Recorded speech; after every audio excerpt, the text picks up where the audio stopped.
Hey guys, welcome to Acceptable Broadcast. My name is Gary. Let's get you caught up with the news.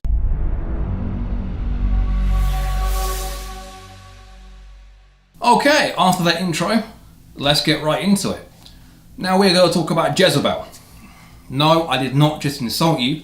Jezebel is a reviewing website, along the same vein as Gizmodo, Kotaku, GameSpot, along that sort of realm.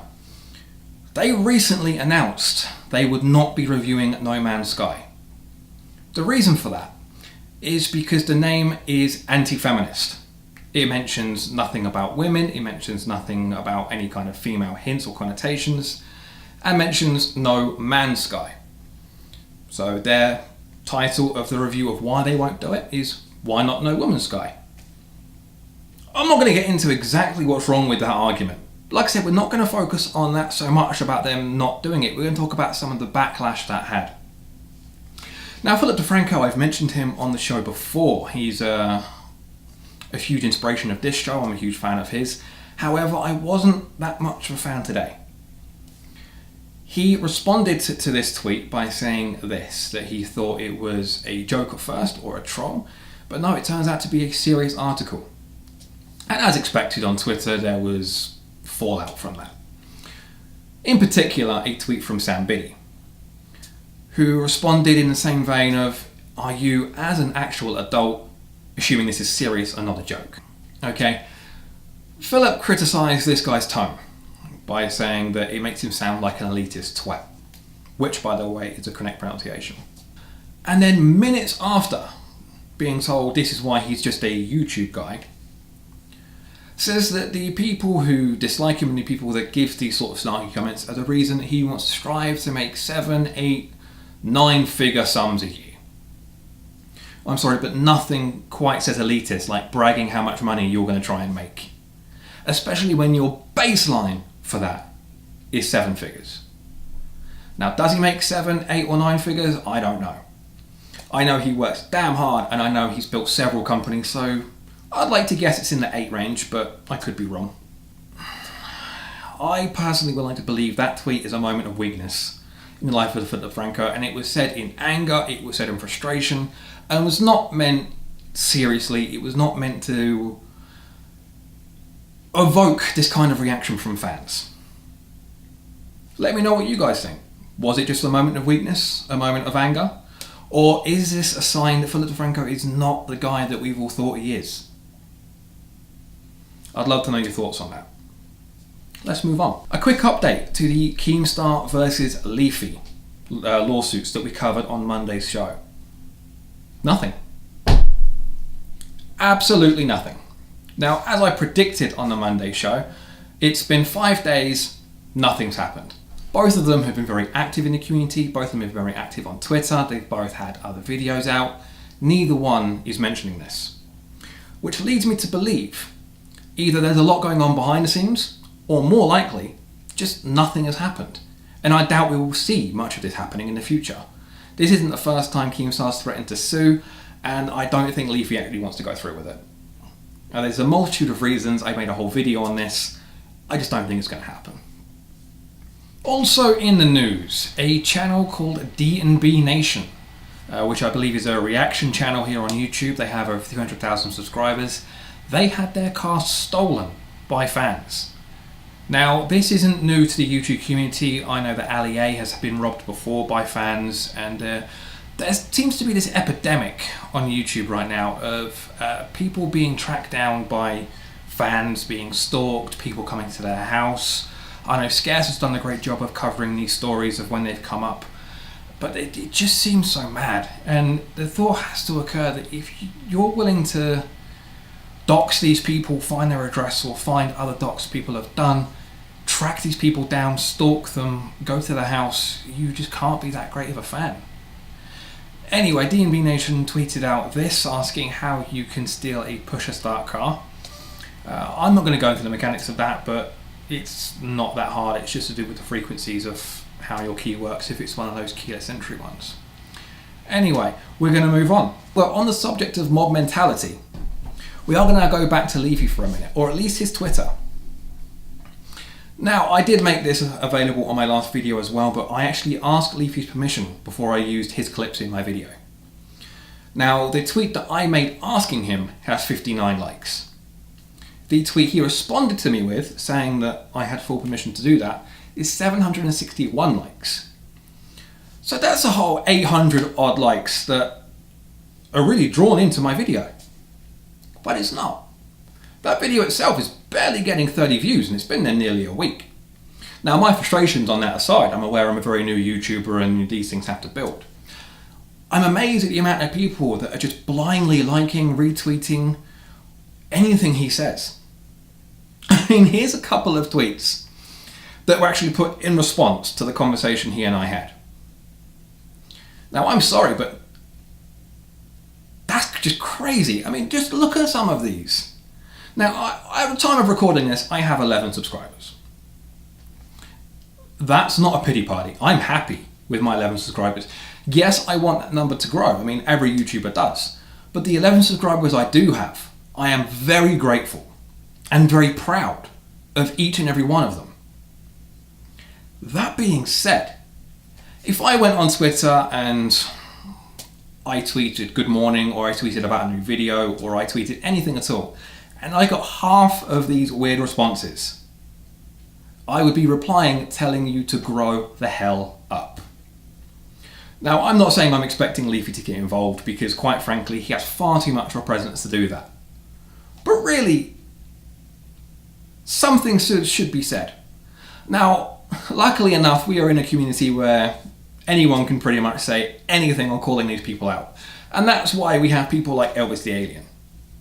He's a smaller YouTuber in comparison to some of the big guys, but he still deserves some love. And he made a whole video on this, detailing all of the Leafy dick riders and what they're saying, and essentially just how crazy they are.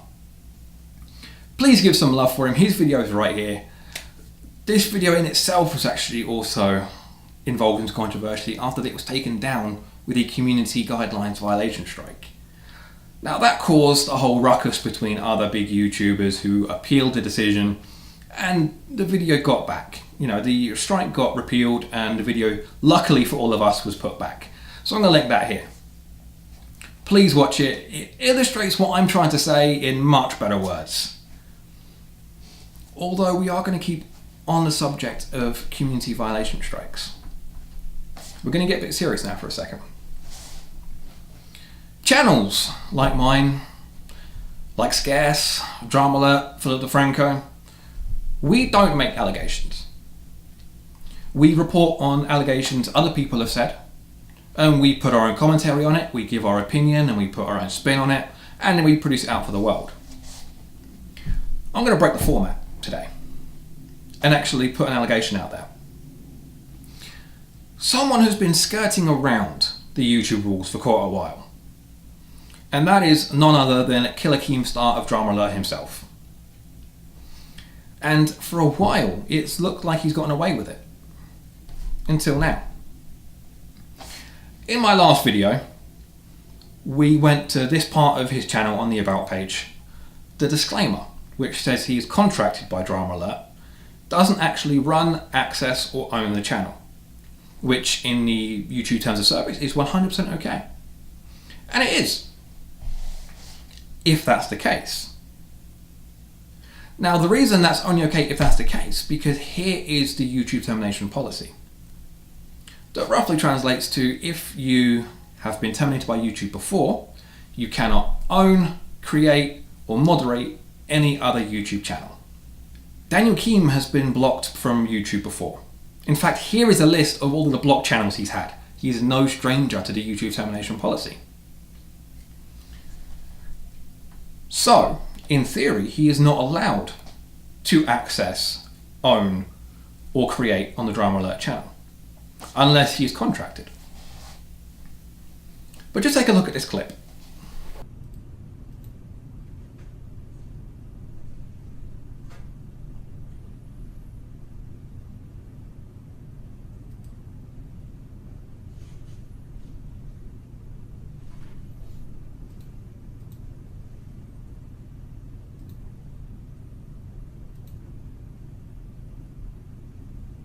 So we can see he is in his live stream, as he very often does.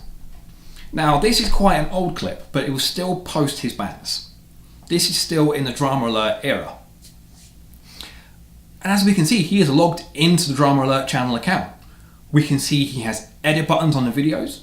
We can see he has the channel panel on the left-hand side. And we can see on the right-hand side, he has the analytics and money.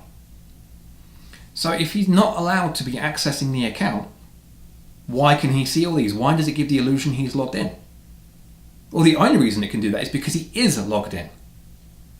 This is in direct violation of the YouTube termination guidelines. I mean, just a refresher, let's just put those guidelines back up. It says right there, you cannot access the channel. So if he's already been logging in, we don't know if he's the one who's accessing it. We don't know if he's the one who's uploading the videos. Now, it's claimed that a man called Ryan, also known as I Play Prodigy, is the owner of the channel. And the two have fallen out before, and they've made up and they've fallen out.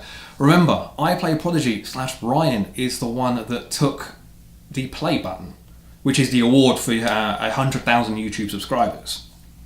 He had that sent to his house instead of Keemstar's. Defranco just said it perfect right there. Fuck, that award is like the 5th channel you had over 100K alone. Yeah, exactly.